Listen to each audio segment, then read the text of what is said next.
अस्सलाम वालेकुम नाज़रीन, नूर 2 पॉइंट के साथ मैं हूँ रिदा सईद। आज मैं मौजूद हूँ वाईफाई जेन के फाउंडर बिलाल अतहर के साथ।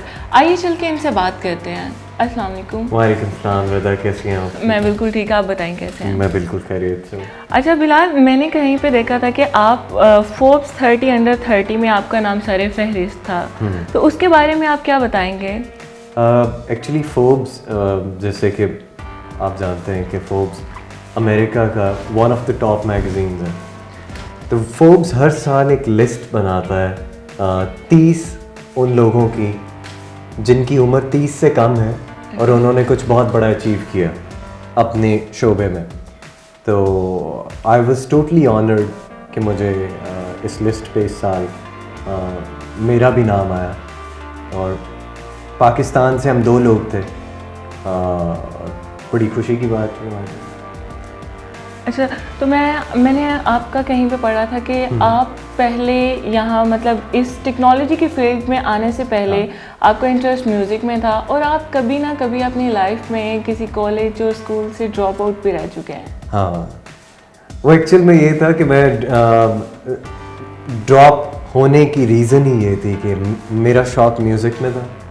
मुझे लगता था कि ये जो मैं कन्वेंशनल एजुकेशन सिस्टम में हूँ, this is not going to do anything good to me, कि मुझे निकल जाना चाहिए और मुझे म्यूज़िक परस्यू करना चाहिए। मैं टाइम ज़ाया कर रहा हूँ, तो मैं म्यूज़िक परस्यू करता रहा, यानी जुनून की हद तक। और फिर मुझे आगे जाके रियलाइजेशन होने लगी कि मैं गिटार बजाता हूँ, गाना वाना मुझे नहीं आता।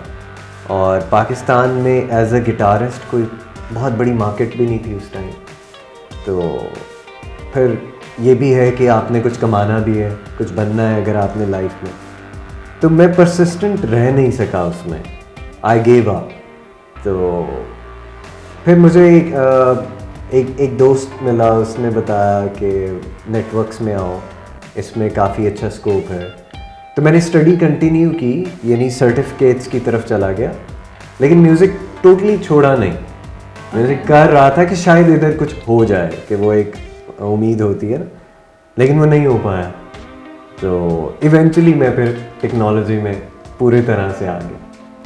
तो जब आप टेक्नोलॉजी में आए थे तो लाइक आपको किन किन लोगों की सपोर्ट थी? लाइक आपने किस तरह आपको पता चला कि आप टेक्नोलॉजी में फिट हैं, आप इसमें कुछ कर सकते हैं? मैं बहुत छोटा था जब मुझे अब्बू को ये बात पसंद नहीं थी कि मैं म्यूज़िक की तरफ इंटरेस्टेड हूँ। तो उन्होंने एक दिन मुझे बिठा के बड़े प्यार से बोला, बेटा मुझे लगता है कि तुम्हें कंप्यूटर्स की तरफ जाना चाहिए। तो ये जो म्यूज़िक वाला काम है ना, ये हमारे ना ख़ानदान में किया है किसी ने, ना मैं चाहूँगा कि कोई करे। तो इसलिए तुम कंप्यूटर्स में अच्छे हो तो परस्यू करो। उस टाइम मुझे ये बात उनकी कोई बहुत अच्छी नहीं लगी। मैंने कहा कंप्यूटर्स वाले बेचारे क्या कर लेते हैं, मुझे खुद नहीं पता था कि पॉसिबिलिटीज़ क्या हैं। तो आहिस्ता आहिस्ता फिर रियलाइज़ हुआ और दोस्तों ने भी बताना शुरू किया कि टेक्नोलॉजी इज़ द फ्यूचर। और इधर उधर पढ़ के चीज़ें पता लगा कि अच्छा हाँ, अब तो सब कुछ उस तरफ शिफ्ट हो रहा है। तो वो इंटरेस्ट बचपन से था और वो बढ़ता चला गया। तो फिर मुझे लगा कि इंटरेस्ट भी है और मैं किसी हद तक अच्छा भी हूँ इस काम में, तो मुझे ये परस्यू करना चाहिए। और जो वाईफाई जेन जो आपने इंट्रोड्यूस कराया है, जिसके आप फाउंडर हैं, उसके पीछे क्या है? लाइक आपको किस तरह इसका आइडिया आया और आपने किस तरह इसका आइडिया मुझे ऐसे आया कि मैं एक बैक इन 2013 फेसबुक ने एक कंपनी के साथ पार्टनरशिप की और उन्होंने एक सॉफ्टवेयर बनाया कि जब आप किसी रेस्टोरेंट या कैफ़े में जाएं और वो उस सॉफ्टवेयर वाला हार्डवेयर वहाँ मौजूद है, तो आपको फ्री वाईफाई यूज़ करने के लिए चेक इन डालना पड़ेगा। मैंने वो देखा तो मुझे पसंद नहीं आया। मैंने कहा ये नहीं चलेगा। अब मेरे दोस्त मजाक उड़ा रहे थे कि यार फेसबुक इतनी बड़ी कंपनी, तुम कह रहे हो ये नहीं चलेगा। मैंने कहा ये इसलिए नहीं चलेगा क्योंकि हर बंदा चेक इन नहीं डालना चाहता, और जब आप किसी को फोर्स कर रहे हैं कि आप चेक इन डालें फिर वाईफाई देंगे, तो this is a totally negative sign for a customer. एक बंदा आपके पास पैसे दे के कॉफ़ी पीने आया या खाना खाने आया, आप उसे हरास कर रहे हैं कि आपको वाईफाई चाहिए तो आप चेक इन डालें यार। और वही हुआ, 6 माह बाद फेसबुक ने प्रोजेक्ट क्लोज कर दिया। तो मुझे ये था कि I can make it better, तो मैं लगा रहा उसमें, तो पता चला एक कंपनी आ गई यूरोप की, उन्होंने वही काम करना शुरू कर दिया जो मेरे जहन में था। लेकिन वो जिस तरह कर रहे थे उसमें कुछ प्रॉब्लम्स थे जो मुझे लगा हम सॉल्व कर सकते हैं। तो हमने यहाँ कोशिश की, शुरू किया, और वो आहिस्ता आहिस्ता माशाल्लाह चल पड़ा और एक कंपनी बन गई। तो एक बिल्कुल रॉ आइडिया फॉर्म में था जब शुरू किया था। तो जब आपको कॉलेज या स्कूल से ड्रॉप आउट किया गया था तब आपके पेरेंट्स का रिएक्शन क्या था? मैंने अपने पेरेंट्स को बहुत लेट बताया था व्हेन आई ड्रॉप्ड आउट। जब मैं ओ लेवल में था मुझे वार्निंग लेटर्स मिले थे, आई थिंक 2 वार्निंग लेटर मिले थे, तीसरे पे आपको निकाल देते थे। तो तीसरे की नौबत नहीं आई तो मैंने अब्बू को कन्विंस किया कि मुझे ना कहीं और भेज दें पढ़ने के लिए, ये स्कूल मेरे लिए सूटेबल नहीं है। खैर वो मान गए किसी तरह। तो मैं जब चला गया आगे, ओ लेवल्स कंप्लीट किया, ए लेवल्स में I dropped out myself. मेरे घर वालों को भी नहीं पता था कि ही I dropped out of it. तो यानी कुछ अरसे के लिए I kept it a secret. मैं ये चाह रहा था कि मैं कुछ कर लूँ, then I will reveal this secret. तो वो करने में काफ़ी अरसा लगा, लेकिन कुछ ना कुछ कर लिया मैंने। तो खैर वो उनको उस टाइम बताता तो उनके लिए वो बहुत एक बुरी खबर होती मतलब है। आपका मतलब आपने बहुत लेट उनको बताया? हाँ, उन्हें बहुत बाद में पता। अब्बू को तब पता चला जब टेक इन एशिया ने मेरे ऊपर एक पूरे पेज की स्टोरी की, तो उसमें ये बात लिखी थी। तो उन्होंने कहा तुमने ए लेवल नहीं किया था? अच्छा, मतलब आपने छुपा पूरा नहीं के किया रखा था। हाँ। तो फिर जब लाइक अप्स एंड डाउन्स जब आते हैं एक इंसान का किसी भी काम के लिए, ऑब्वियसली हर्डल्स आते हैं, हाँ। तो आप फिर किसको बताते थे जब आपने किसी को कुछ बताया ही नहीं हुआ था? असल में होता ये है कि आप अपने पेरेंट्स से ज़्यादा अपने फ्रेंड्स से क्लोज होते हैं इन मामलात में। बहुत सी चीज़ें आप डायरेक्टली पेरेंट्स को नहीं बताते। कुछ बातों पे डांट पड़ जाती है, कुछ वो बुरा मनाते हैं, यानी you are closer to your friends. तो मेरे कुछ दोस्त हैं स्कूल लाइफ से, और वो पाँच के 5 भाई हैं और पांचों मेरे दोस्त हैं, मुल्तान के। तो दे वर वेरी सपोर्टिव। यानी मैं एक दफ़ा मुझे याद है कि मैं घर में थोड़ा सा अब्बू से मेरी जो है ना वो किसी बात पे लड़ाई हुई, वो भी काम से हवाले से। लड़ाई तो नहीं हुई, खैर उन्होंने मुझे डांटा, मुझे बुरा लगा, तो मैं मुल्तान आ गया उनके घर। तो मुझे याद है कि I spent a month in their home, ठीक है, और दे वर वेरी सपोर्टिव कि कोई मसला नहीं है, तुम रुको यहाँ, काम वाम करो। That's when I started freelancing. तो वो वहाँ से शुरुआत हुई। तो अच्छे दोस्त दिए हैं अल्लाह ने, जो तब भी साथ थे, अब भी साथ हैं। आई रेड समवेयर कि आपको IBM के जो एक्स वाइस प्रेसिडेंट हैं उन्होंने आपको अप्रोच किया किसी तरह, लाइक उसका क्या था? हाँ, वो ऐसा नहीं था कि उन्होंने अप्रोच किया, वो ऐसा था कि मैं जब फ्रीलांसिंग कर रहा था तो उन्होंने एक दफ़ा मुझे एक प्रोजेक्ट दिया। अब वो फ्रीलांसिंग कुछ वेबसाइट्स हैं, वहाँ पे लोग एनोनिमसली प्रोजेक्ट्स लगा देते हैं, तो आपको नहीं पता होता ये कौन बंदा है पीछे। तो मैंने वो किया, ही लाइक्ड इट, और उन्हें एक बात बड़ी अच्छी लगी कि पाकिस्तान का बच्चा है और अंग्रेज़ी भी बोल लेता है। तो क्योंकि बाहर परसेप्शन और है ना पाकिस्तान के बारे में। तो उन्होंने मुझसे स्काइप पे बात की। तो उन्होंने मुझे बताया अपने बारे में। तो क्योंकि मैं ऑलरेडी नेटवर्क्स पढ़ रहा था तो मुझे अंदाज़ा था कि वो कौन है, क्योंकि जब प्रोजेक्ट इंटरनेट स्टार्ट हुआ था तो उसके चेयरमैन थे वो। तो हमने हिस्ट्री में पढ़ा था ये। तो मैं बड़ा खुश हुआ इस बात पे कि मेरी उनसे बात हुई है। प्रोजेक्ट करने से पहले तक आपको नहीं पता था वो बिल्कुल कौन है? भी नहीं पता था। मेरे लिए तो वो बस एक प्रोजेक्ट था कि पैसे मिलेंगे ये करने के। तो वो जब हो गया और मुझे पता चला कि अच्छा ये एक्चुअल में कौन है, तो तब मैंने उन्हें बताया कि मेरा ये आइडिया है and I want to pursue it. He was not very much interested in it, लेकिन ही स्टिल पुश्ड मी कि हाँ ये करो, अच्छी चीज़ है and I can see it going places. तो मेरे लिए वो मोटिवेशन बहुत बड़ी चीज़ थी कि इतना बड़ा बंदा जिसने इतनी अचीवमेंट्स की अपनी लाइफ में, यानी IBM का मोस्ट सक्सेसफुल प्रोडक्ट रहा है किसी दौर में थिंकपैड, जो उनके लैपटॉप्स थे, वो लॉन्च उन्होंने किए थे। तो अगर ऐसा बंदा मुझे मोटिवेट कर रहा है कि ये चल सकता है, तो और क्या चाहिए, यानी और ज़्यादा मेहनत की इसमें ना। फिर तो इन्वेस्ट उन्होंने ऐसे किया था कि मैं उनसे मैं उन्हें तंग करता रहता था हर 4-5 दिन बाद कि अब ये हो गया, अब वो हो गया, अब आप देखें ऐसे कर रहे हैं, हम वैसे कर रहे हैं, आप बताएं क्या करें। तो उन्हें पता था कि हमारे पास पैसे भी इतने कोई नहीं है। उन्होंने कहा मैं आपको फंडिंग दे दूँ। हमारे लिए वो भी बड़ी अच्छी खबर थी कि वो एक इतना हाई प्रोफाइल आदमी हमारे जो है ना बोर्ड पे आ जाएगा। तो वो इन्वेस्टमेंट जब हुई तो वो एक्सक्लूसिवली कवर की वो न्यूज़ टेक इन एशिया ने। अब टेक इन एशिया जो है वो सिंगापुर का बहुत बड़ा मैगज़ीन है। उन्होंने जब उसे कवर किया, मुझे याद है रात को वो स्टोरी छपी थी और अगले दिन सुबह उसके पता नहीं कितने हज़ारों में उसके शेयर्स थे और यानी everyone was talking about us. और तकरीबन मैं गूगल पे गया हूँ एंड आई टाइप्ड वाईफाई जन और कोई अगले 3-4 पेज भरे हुए थे कि इतने लोगों ने हमारे बारे में लिखा। कुछ ऐसी ज़बानों में थे आर्टिकल्स जो हमें समझ भी नहीं आए। ओके। तो उसमें सिर्फ हमें वाईफाई जन नज़र आता था कि अच्छा ये हमारे बारे में। तो वो एक पॉइंट था जहाँ से भी टुक ऑफ कि दुनिया को पता लगने लग गया कि हम भी कोई कंपनी है। और वो भी पाकिस्तान में बैठ के। हमारे लिए सबसे एक्साइटिंग बात ये थी कि हमें हर बंदा पुश करता है ना यहाँ कि आप पाकिस्तान में बैठ के कुछ नहीं कर सकते, अगर टैलेंट है बाहर चले जाओ। तो यहाँ बैठ के हुआ था तो ज़्यादा खुशी थी। अच्छा, तो आपका एक सेंटेंस है keep failing until you are ready to change the world। हाँ। तो इसके पीछे लाइक क्या आप अपने एक्सपीरियंसेस की बात करेंगे या मोटिवेशंस की बात करेंगे? इसमें होता ये है कि you fail you learn a lot of new things. तो एक छोटी सी मिसाल है कि मेरी भांजी बहुत छोटी थी तो मेरी बहन ने उसे डांटा कि आप मुझे तंग करोगी तो मैं आपको छत से नीचे फेंक दूंगी। ऐसे ही ना बच्चों को आप थोड़ा सा डराते हैं। तो उसने नीचे देखा और फिर वापस आके कहा मम्मा मुझे आप नीचे ना फेंकना, मेरे कपड़े गंदे हो जाएंगे। ओके।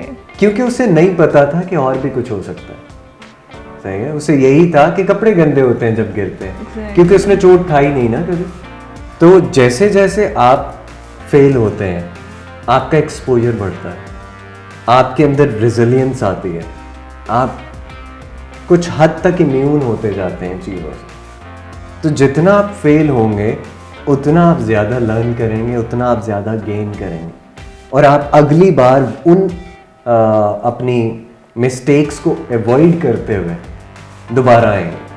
तो जितने मशहूर लोग हैं दुनिया में आप देख लें, हर कोई फेलियर से ऊपर गया है। किसी के साथ भी ऐसे नहीं हुआ कि वो बैठे बैठे एक दिन में बहुत बड़ा आदमी बन गया। अच्छा, तो मैं अब चाहूँगी जैसे कि आपने बताया कि आपने म्यूज़िक में भी बहुत इन्वॉल्व थे, मैं चाहूँगी कि आप हमारे देखने वालों को कोई ना कोई गिटार प्ले करके सॉन्ग सुनाएं। मैंने एक्चुअली कुछ अर्सा पहले सारे गिटार्स अपने पैक किए और रख दिए ना, क्योंकि इंस्ट्रूमेंट्स बड़े डेलिकेट होते हैं, अगर आप उन्हें वैसे पड़ा रहने दें ख़राब हो जाते हैं। और मैं बड़ा चूज़ी हूँ चीज़ों के बारे में, तो बड़े अच्छे अच्छे रखे हुए मैंने, तो उन्हें मैंने पैक करके रखा हुआ था। अभी रिसेंटली मैंने निकाला है लेकिन I need to tune them और वो सारा कुछ, तो इसलिए अभी मुश्किल होगा। सम अदर टाइम इंशाल्लाह। ओके। अच्छा, तो मैं यहाँ से आपसे पूछना चाहूँगी कि पहले तो आप एक नॉर्मल पर्सन थे, अब आप एक बहुत वेल नोन पर्सनालिटी हैं, तो लाइफस्टाइल में क्या चेंज आया पहले से अब तक? जो मैं सबसे बड़ा डिफरेंस फील करता हूँ वो ये है कि मुझे बड़ा अच्छा महसूस होता है when people approach me and they want to learn और they want to get inspired. तो वो एक बड़ी डिफरेंट फीलिंग है। अब एक चीज़ जो होती है वो ये होती है कि मैं सोशल मीडिया पे कोई भी बात ओपनली नहीं कर सकता। I have to be responsible कि अगर मुझे कुछ लोग फॉलो करते हैं और मैं कोई गलत बात ना कर दूँ, क्योंकि देखें ना, जो लोग आपको फॉलो करते हैं उनमें से कई लोग ऐसे होते हैं who would want to follow everything you do. हम भी ऐसे करते थे। जब मैं छोटा था मैं किसी को फॉलो करता था तो I would want to do everything they do.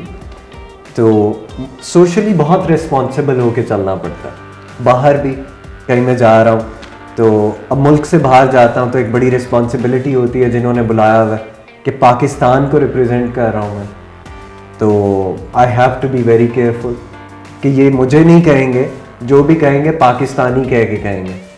तो एक ये सोशल रिस्पॉन्सिबिलिटी का जो एक फैक्टर है वो काफ़ी ज़्यादा एड अप हो गया। इससे पहले मैं बड़ी फ्री लाइफ गुजारता था, जो मर्ज़ी करो, जहाँ मर्ज़ी जाओ। तो अब हालांकि मैं इतना मशहूर नहीं हूँ, ये नहीं होता कि मैं बाज़ार में फिर रहा हूँ तो लोग रोक के पूछेंगे कि बिलाल साहब आप कहाँ जा रहे हैं, ऐसा नहीं है। यूनिवर्सिटीज़ में कहीं कहीं जाओ तो स्टूडेंट्स जानते होते हैं, कभी अगर टेक इंडस्ट्री से रिलेटेड कोई इवेंट हो तो वहाँ लोग जानते होते हैं। तो बहुत कमो बेश ऐसा होता है कि मुझे कोई बाहर जाते हुए मिल जाए जो मुझे जानता हो ऑलरेडी। तो लेकिन it's good, I like it.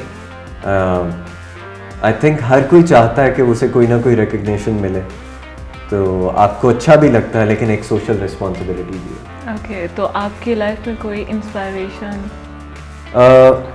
मेरी लाइफ में हमेशा से बहुत से लोग रहे हैं जो जिनसे मैं इंस्पायर होता रहा हूँ। ऐसा नहीं है कि there are 2-3 people, I get inspired by a lot of people. कोई भी अच्छी बात किसी की देख के मैं इंस्पायर हो जाता हूँ।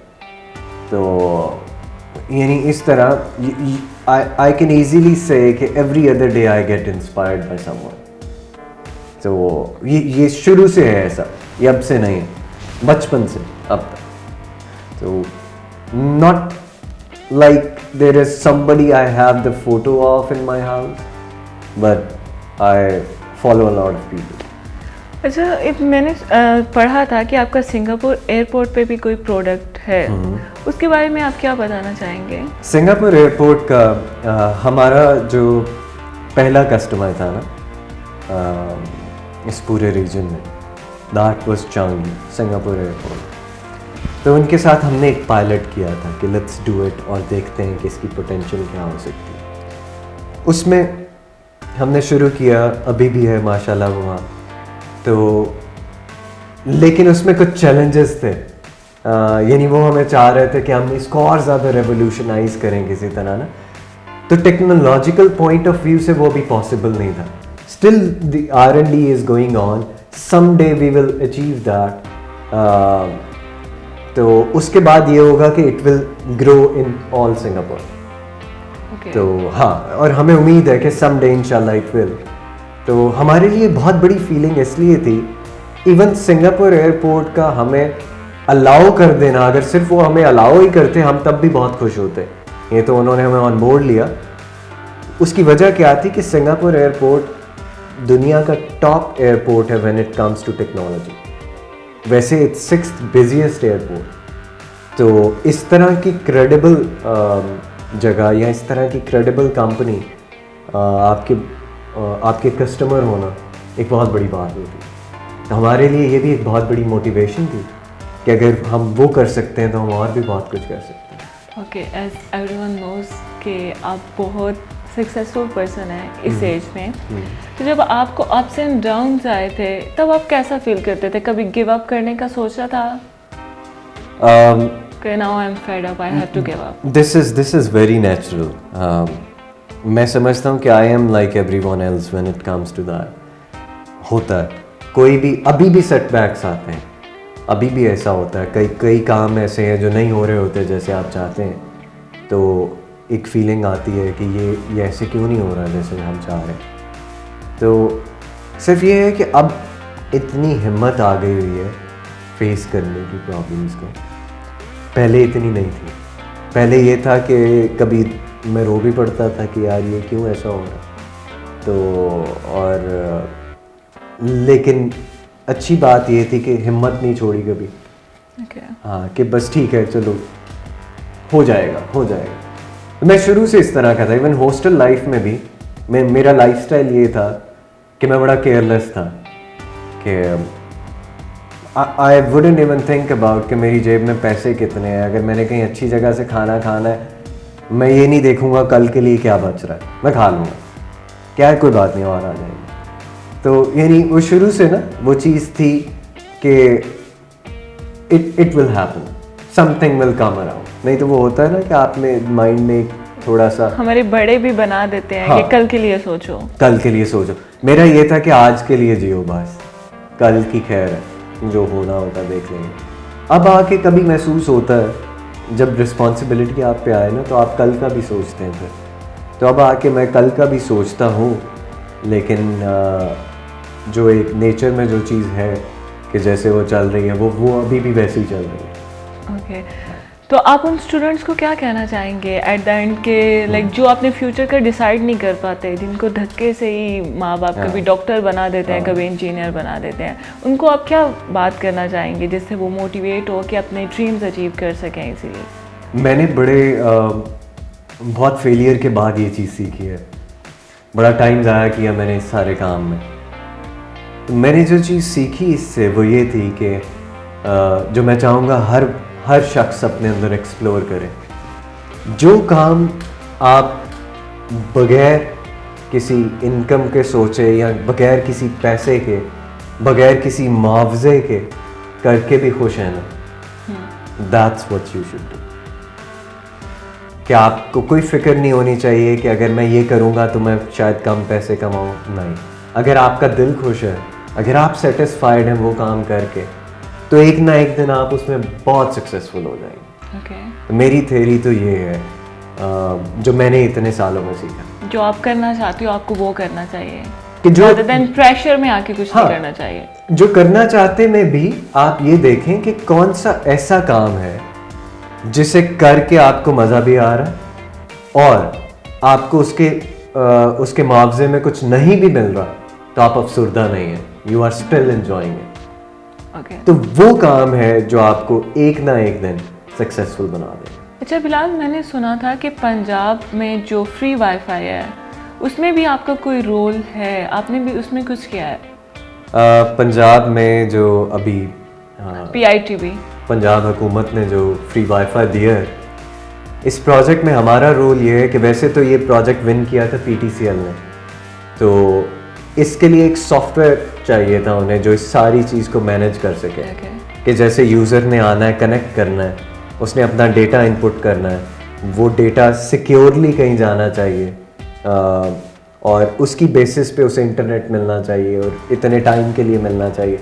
ये सब करने के लिए उन्हें एक सॉफ्टवेयर चाहिए था और क्योंकि हम इस सारे काम में स्पेशलाइज करते हैं तो ये फिर हमें इसके लिए इंगेज किया गया। तो अभी तो खैर ये कोई 2 माह पहले तक ये सिर्फ लाहौर, मुल्तान और इस्लामाबाद में चल रहा था, इस्लामाबाद, रावलपिंडी। अब फैसलाबाद, बहावलपुर और मरी, ये 3 शहर भी इसमें ऐड हुए हैं।